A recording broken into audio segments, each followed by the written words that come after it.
Hey everybody, welcome back to Brainiac Baseball's 1980 Detroit Tigers season replay. Today is a special edition. It is the roster expansion day. And also, we just finished up April. So we're going to do the league leaders here momentarily. But I want to show you what I'm going to do as far as my lineups go with my roster expansion.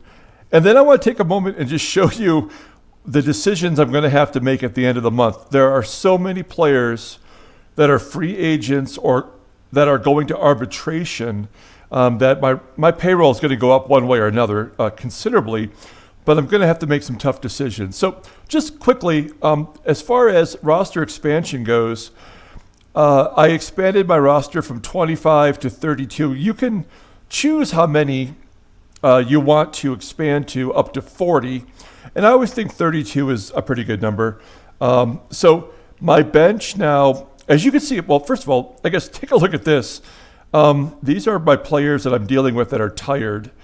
And Jason Thompson now is officially sore. So I'll probably take him out of the lineup for tomorrow's game and move people around. But here's our September call-ups for offense. We have Kirk Gibson. There's Gibby coming up, and he did play a little bit in 1979. He did not have a baseball card that year, and he did not have one. He did have his first one in 1981.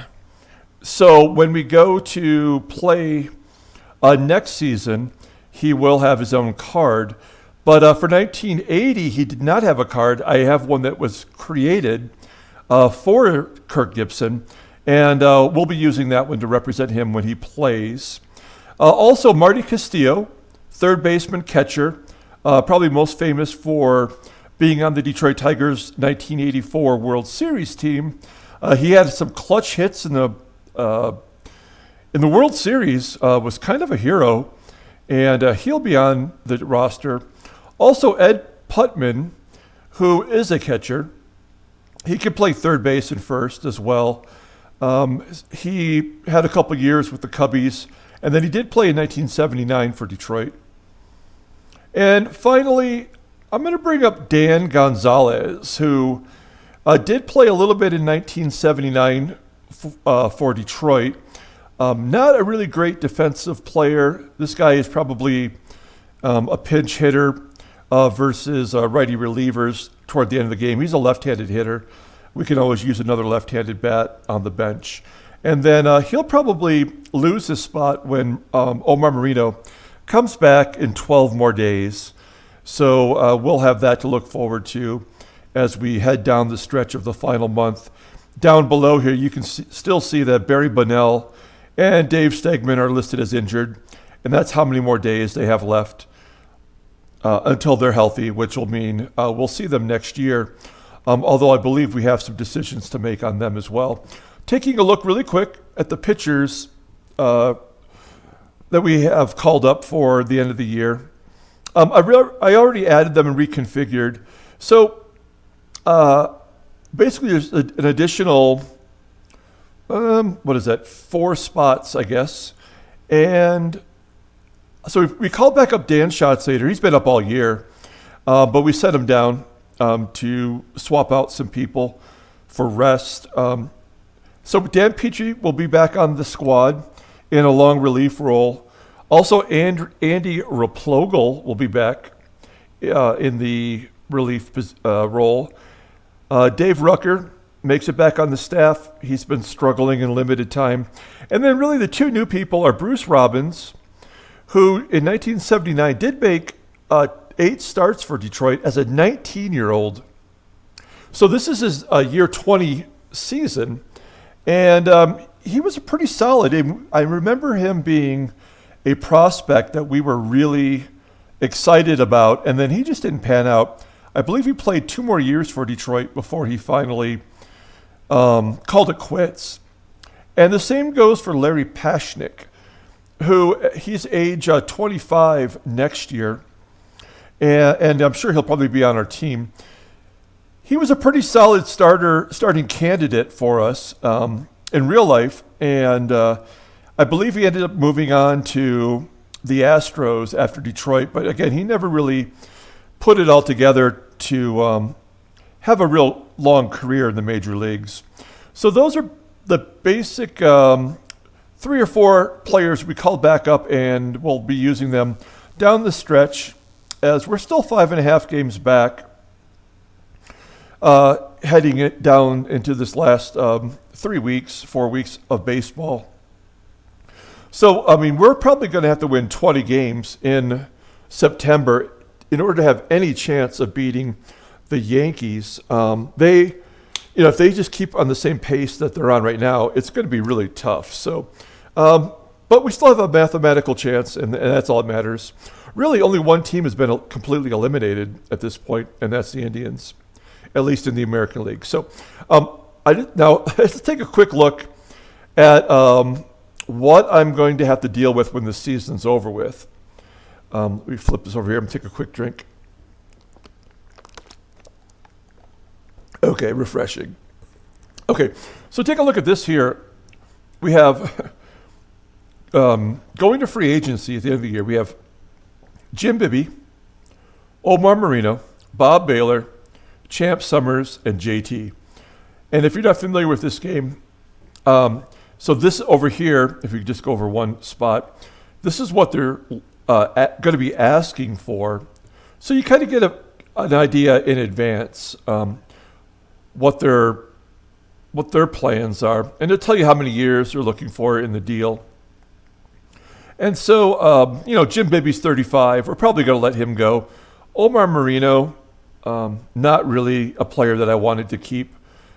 And he doesn't have any power. He's only speed. And his defense hasn't been that great. The same with Bob Baylor. We picked him up as a fourth outfielder when Dave Stegman got injured. So we're probably not going to be bringing him back. Champ Summers, probably not coming back. He's a pinch hitter, basically, and a DH. And Jason Thompson's going to be the toughest one because he's still young, and he's not asking for a ton of money, and we don't have a first baseman to replace him with, but I don't know what's going to be out there in the free agent market. So I might just cut him at the end of the year and then try to re-sign him if there's nothing else out there.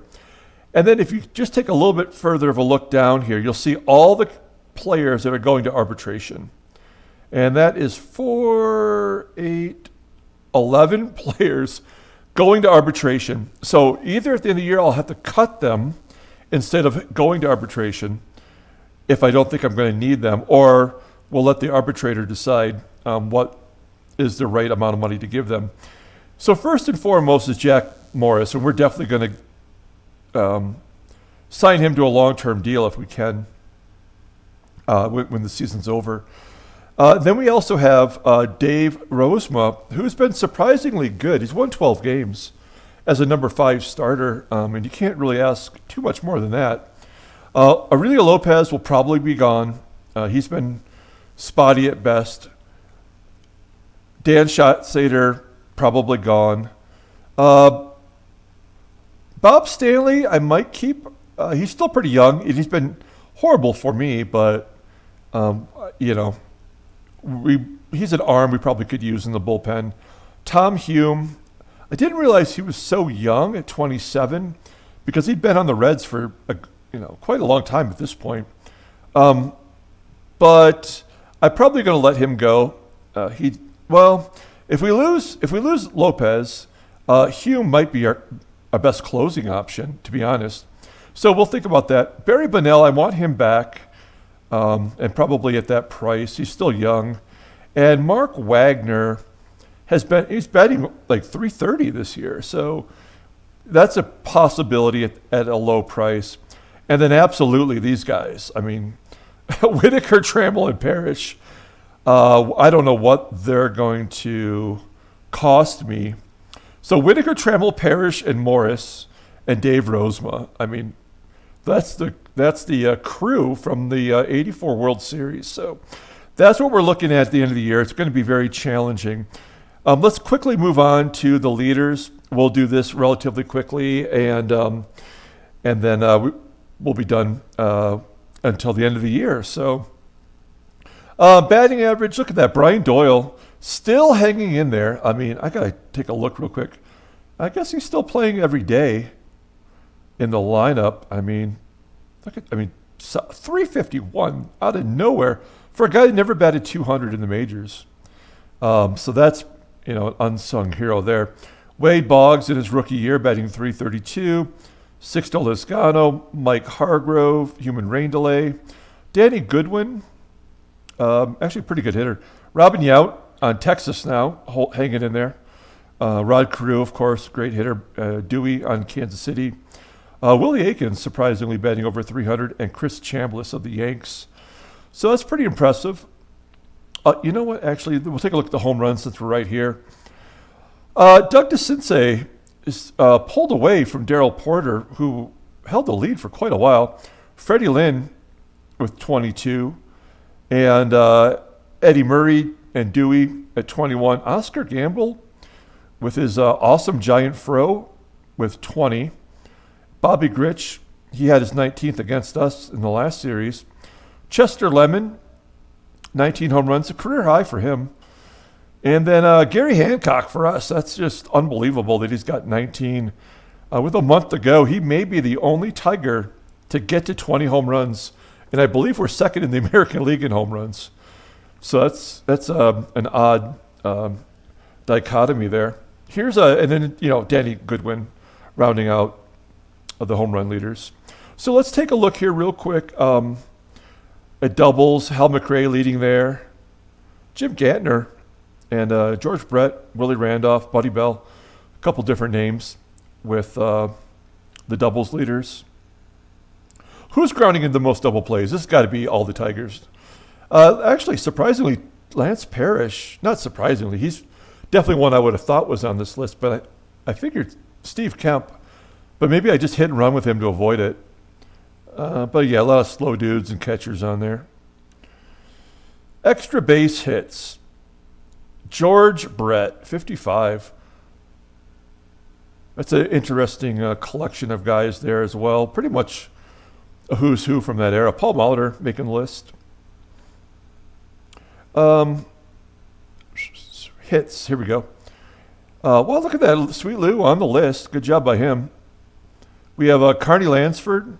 He did win a batting title once, so that's not totally unexpected. Al Bumbry in his rookie year batted 337 in his rookie year. He was the rookie of the year in 1973. And then he batted over 300 only one other time in 1977. Beyond 1980, I'm not sure. But, that's pretty crazy to think about. A rookie batting 337. Okay, hit by pitch. Who's been hit by the pitch the most? Glenn, there's a lot with 4. JT among them. Bump Wills, Ricky B. Ricky, Cecil Cooper, George Orta, Ron Hassey, Kevin Bell, Dave Concepcion on Baltimore, and Glenn Borgman. So not a huge amount for getting hit by pitch. Let's see here. Intentional walks. Chet Lemon 9 times. It's because he's probably the only decent hitter on that squad. And a lot of people you might expect. Jerry Hairston. That's crazy. Carlton Fisk is on there, but for no good reason. The guy just sucks. Let's take a look at on-base percentage. JT, he's worked his way up into there. He was so bad in the first half of the season. He's really come around. But the human rain delay, Mike Hargrove, tied with Sixto Lizcano. I could see Hargrove on that list. And Dewey always walks. Wade Boggs, of course, makes sense. And Johnny Grubb, when he does play consistently, has a really good eye. So that makes sense. How about outfield assists? What do we got going on there? Steve Kemp, along with Chet Lemon. Chet Lemon, a genuinely good defensive player. And Dewey always has a rifle. Ken Singleton, I'm not so sure. Oh, I think Ken Singleton was the guy we gave all those outs to. Bob Baylor, Leon Brown for the Rangers. Gorman Thomas playing center field. I don't recall him having an arm. Tom Paciorek, that's the guy that has a really terrible arm, but we kept running on him. He kept throwing us out. And Richie Zisk, who is a terrible defensive outfielder. Let's look at the OPS. Nobody over 1,000, which I guess is probably normal for this era. Not a lot of home run hitters. And nobody interesting there. Moving on to ribbies. JT makes the list at 79. Danny Goodwin is already over 100. And remember, he led the league in RBIs twice. So he was a real force back then. And then he just went out right off the table. I mean, the guy just basically disappeared offensively. Jeff Burrows, a different player than we have. Oh, and Bruce Bochy of Seattle. And Jimmy Rice. So there's a couple different names on that list. Runners throw. Since we're doing this, we'll take a look at defense while we're doing this here. Runners thrown out. How does Parrish have 32? I feel like they're always safe on him. What is his defensive? 28%. So he's only thrown out 28% of base runners, and they're just running them like crazy. And Jim Sundberg, and that makes a lot of sense. Ernie Witt, he's a good defensive catcher. Charlie Moore's a great defensive catcher. And I'm not really sure about the others, but at any rate, here's the percentages. So even the best catcher in this game is at 35%. So in reality, Parrish isn't that far behind. And he was a really great defensive catcher. Let's look at runs. Wow, we got 2 on this list, with Bobby Grich already over 100 with a month to go. And Sweet Lou's right up there with Tram. Daryl Porter, Akins, Bump Wills, Willie Randolph. So a lot of names that we've already seen. Sacrifice hits? Yeah, it's all Tigers because, these players pretty much suck. Well, Jim Bibby was obviously in the National League. So those 6 sacks are from his time over there. Sack flies. Thompson and Kemp are on the list. And Jimmy Rice and Gorman Thomas leading that category. And slugging, out of curiosity, it's Dewey. Just edging out his former teammate, Fred Lynn. And Gary Hancock, that's crazy. I'm still just flabbergasted that he's on the team and doing that well. Stolen bases, we're not going to have anybody on this list. Julio Cruz, 69, nice. And then Kim Allen is right behind him. Ricky B. Ricky with 54, but I don't think he's an everyday player, this is his second year on the team. And he's got 418, so I guess maybe he is. Maybe he is a everyday player. And there's Joe Gates. We saw enough of him. And Larry Murray, Eddie Murray's brother, with 28. Kevin Romberg. And there's Al Bumbry. So Bobby Brown. And let's see, stolen bases. We're right over here. Strikeouts. Who's striking out the most? Lance Parrish on the list was 84. Carl Pagel. This guy either walks or strikes out or hits a home run. That's all he does. 132. That is insane. He's 41 ahead of Reggie. So Reggie, Roy Howell, Rusty Kuntz, Danny Goodwin. There's Gary Matthews, Ricky B. Ricky making the list. Right below Andre Thornton. And trips. Kim Allen with 12. Alan Trammell's got 8. There's Greg Pryor, Ivan DeJesus, Phil Garner of Baltimore, Steve Lubrich, whatever. Walks. So there's Joe Morgan leading the league, and he bats leadoff for the Red Sox. So that's pretty decent. There's Carl Pagel, as I mentioned. Ron Pruitt. Interesting. And JT, I believe he has a career high of walks with 68. And yeah, Johnny Grubb's on there. Okay, so let's go ahead and we're going to put that back. And now we're going to look at the pitchers. Ron Guidry, the only American League pitcher that qualifies that is under a 3 ERA. And no Tigers. There's Guidry and Bruce Keeson and Floyd Bannister. Ed Halicki, we did not see. He's been injured, so we didn't catch him in either of the Angels series. Rick Langford, Dennis Leonard, he shut us out. That son of a bitch, Frank Tanana. There's Dave Stieb, Moose Haas, and the Coos. So that's, this is other than maybe Halicki. A lot of big names on that list. And since we're here, we'll take a look at the wins. Jim Bibby tied with Frankie and Bruce Keeson for 16 wins, with several right behind him.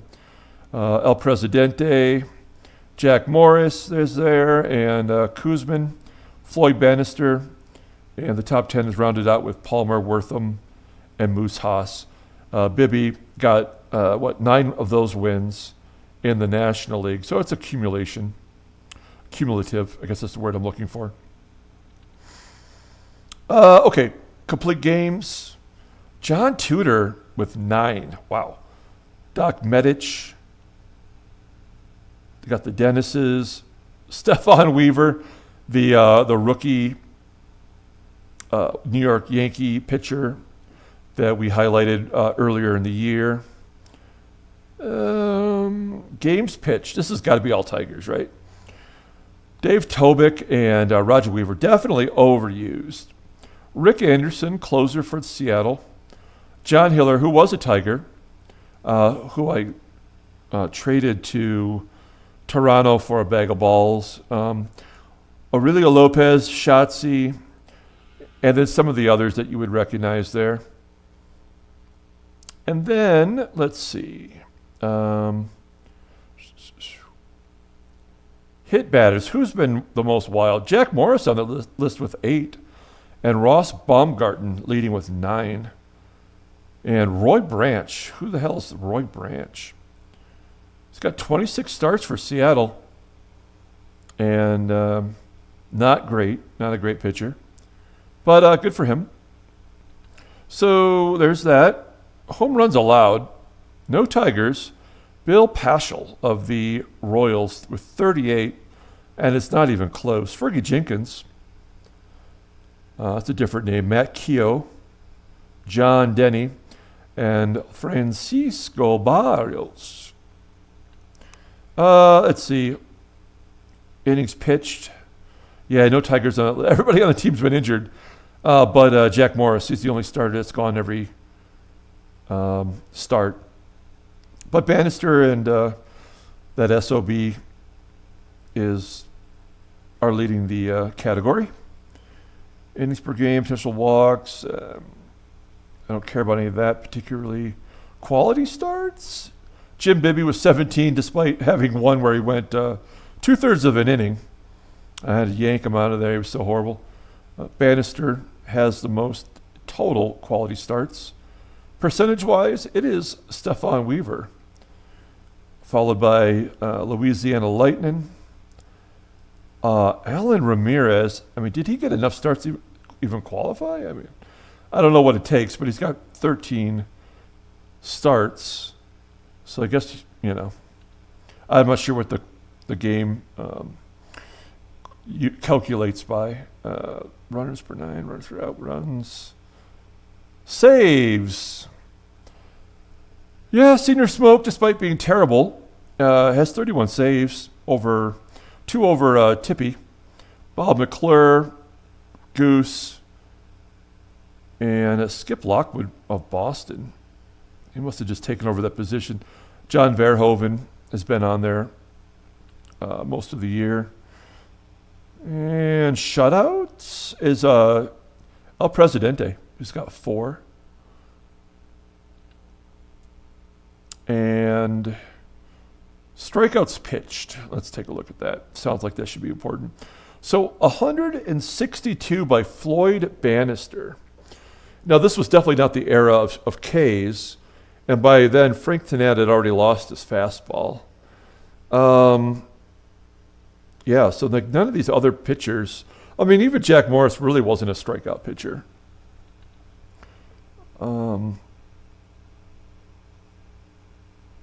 Okay, so walks per 9 innings. So Roseman and Russell are among the leaders on walks per 9 innings, which is a good thing to be on the low end of. I guess that pretty much does it for the American League. We're just going to look at the 4 main categories in the National League, and we'll take a look at the National League standings real quick. Keith Drumright been in the lead practically all season. That's pretty spectacular, considering I don't really know who that guy is. And there's Pete Rose on the Dodgers. Home runs, this is crazy. 21 leads the National League. And you've got Parker. Now, Mike Schmidt missed a couple months. I think he missed 5 weeks, actually. So, I mean, maybe he should be the one that is leading. But otherwise, not a lot of people hitting home runs in the National League. This was the stolen base era. And ERA, J.R. Richard, James Rodney Richard, 228 earned run average over Craig Swan, who did lead the league in ERA once. Nolan Ryan, 243. There's lefty Hector Eduardo, who is a Mexican League player who's on the Cardinals. And there's Necro, Tom Seaver. In wins, there is Steve Rogers and Steve Carlton. And I think Steve Rogers has been sitting on 19 for a while. Yeah, no, I guess he's due for his next start. I mean, he did lose 2 in a row after winning 7 out of 8. And lefty. Oh yeah, he's just plugging away.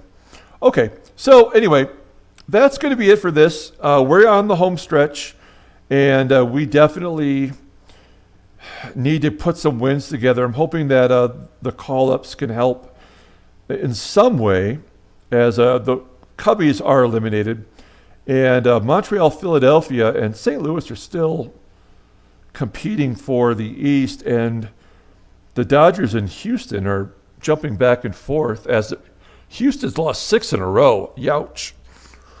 So they're only 1 game back. But anyway, so that's it for this special edition of the 1980 Detroit Tigers season replay. We'll get back to it tomorrow with the first game of September and see if we can't close out this month working our way into the playoffs. So until then, everyone, have a great day.